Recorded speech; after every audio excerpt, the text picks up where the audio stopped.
இடங்களில் இருந்த குப்பை கிடங்குகளிலே ஒரு குழந்தை அழுகிற சத்தத்தை கேட்டாங்க.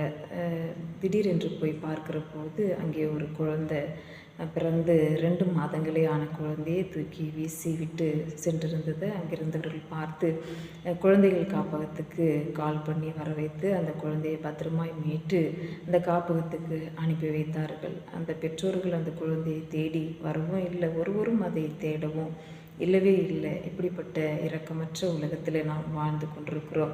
ஆனால் வேதம் சொல்கிறது, இயேசு நாம் தவறிவிட்டோம், பாவம் செய்து விட்டோம் என்று அறிந்தும் கூட நம்மை தேடி வந்தாரா, நம்மை நேசிக்கும்படியாய், நம்மை மீட்டெடுக்கும்படியாய், நம்மை பாவத்திலிருந்து விடுவிக்கும்படியாய் வந்தார். அவர் மனுஷனாய் பிறந்து இந்த பூமிக்கு வந்தார் என்று வேதம் சொல்கிறது.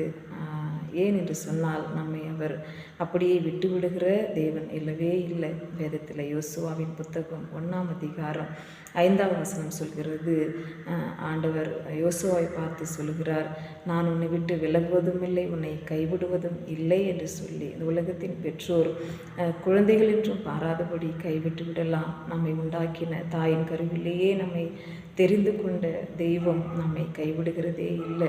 அதுதான் இந்த பாடலும் கூட இப்படியாய் சொல்கிறது, என்னை தேடி வந்தவரே, என்னை தூக்கி எடுத்தவரே, என் கால்களுக்கு தீபமே, என் பாதைக்கு வெளிச்சம் நீரே, என் கால்களுக்கு தீபமே, என் பாதைக்கு வெளிச்சம் நீரே, என்னை தேடி வந்தவரே.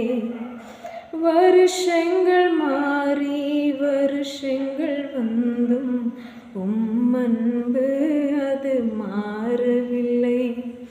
வருஷங்கள் மாறி வருஷங்கள் வந்தும் அன்பு அது மாறவில்லை.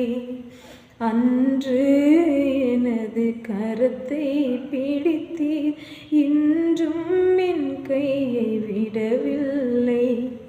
அன்று எனது கரத்தை பிடித்தீர், இன்றும் என் கையை விடவில்லை.